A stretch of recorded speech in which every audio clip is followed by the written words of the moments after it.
Hlana sezansi ngiyababingelela abembuzi kaDambuza abayibambe ngendlebe yabekezela njengamdlaka ngasentshokozeni yena ayibambe ngendlebe yadabula yaqeda amadoda usela lintongande la ubaleka lithabatha umshiza la wetshata liyakugalela ngayo mankenganeni uqambila nkomba ilahlekile zofa umdlebe kwasoshangane isilo sakithi emgungundlovu leso isilo udingane ngethemba basaphila bonke abezulu eliphezulu saphila thina kwasokhumalo ngekwamazibuko namhlanje ngizochaza ngesibongo sakwasiwela okuyisibongo esiphuma khona kwamazibuko nina beqhawe esakheka ngosiwela inkosana yenkosi uPhuthini kaMashoba yakhona kwamazibuko abantu bakwamazibuko nina beqhawe sibathola bakhe kwelasencaka endulo nina beqhawe bakhelane nesizwe sasemahlutshini ngaphansi kwenkosi uLanga Libalele kuzokhumbuleka futhi ukuthi unina wenkosi uLanga Libalele wabe engowakhona kwamazibuko igama lakhe kwakuNtambose indodakazi kaMashoba okusho ukuthi wayengudade wabo wenkosi uPhuthini nina beqhawe ngoba nayo inkosi uPhuthini ubaba wayo kwakuyinkosi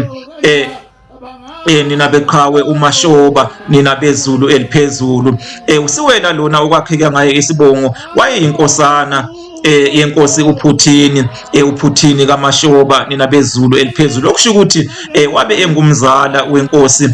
uLanga Libalele ngoba uLanga Libalele unina wakhe kwakuNtambose udade wabo wenkosi uPhuthini kaMashoba nina bezulu eliphezulu kuthiwa ke inkosi uPhuthini kaMashoba yakhula yaze yadonswa ngesikhumba kangokuthi usiwela lona wagcina ke eye kuyise wayocela ukuba ke uyise amsikele ke indawo yakhe izwe lakhe ingxenyana ke yezwe lakhe nina beqhawe nina bezulu eliphezulu kuthiwa ngempela inkosi uPhuthini yakwenza lokho okwenzeka kusho ukuthi ke usiwela lona wagcina ke ethathe enye ingxenye okwangeyona inkosi uPhuthini okwangeyona ekayise leyo ngcenye kwabe kungeyenkosi uLanga Libalele umzala wakhe kwagcina ke kuqhubukeke impi kwagcina ke kuliwa nina bezulu eliphezulu wahlaselwa ke usiwela nina bezulu eliphezulu wagcina ke ephikelele esizweni sakwaShabalala nina beqhawe naso esabe singomakhelwane nina bezulu eliphezulu isizwe sikaShabalala esasibuswa inkosi uMathe inkosi uMathe yakhona kwaShabalala nina bezulu eliphezulu kuthiwa ke lezo indaba ke ezikasiwela zagcina ke ifinyelele esilweni sakithi emgungundlovu uyisilo sasibusa ngaleso sikhathi kuthiwa ke asemchithelanga isikhathi ke usiwela sathumela ke impi yaso soconga ke usiwela yayomkhimbila ke usiwela yamphambanisa nemvula nina bezulu eliphezulu wafaka njalo ke usiwela ebulawa yimpi yesilo sakithi emgungundlovu okunye okuphawulekayo ngesibongo sakwasiwela nina beqhawe osiwela abakwamthwakazi akubona osiwela abakwamazibuko osiwela abakwamthwakazi iningi labo baphuma kwaKhumalo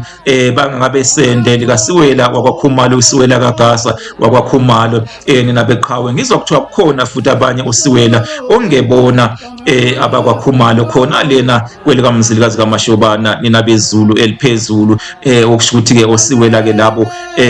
uma ufuna ke ubehlukanisa kahle kuyofuneka ke ubehlukanise ngezithakazelo zabo nina bezulu eliphezulu baphile abesilo baphile abakambombosho omnyama umgabadelo wagabadela inkundla kwaBulawayo umashikizela shimpi yakhe umvemvanelo kaPhunga noMageba uvemvanelo mabala ibhadu ngibe ngiyalithinta leyo yaqwaqabala lunje ngophunga wasebulawini lunje ngovuma kubangoma uvezi kofa abantu kosalibongo izono zosala zibadabula izono zosala zibalilele emanqweni isilo sakithi emgungundlovu leso isilo udingane baphile abezulu eliphezulu.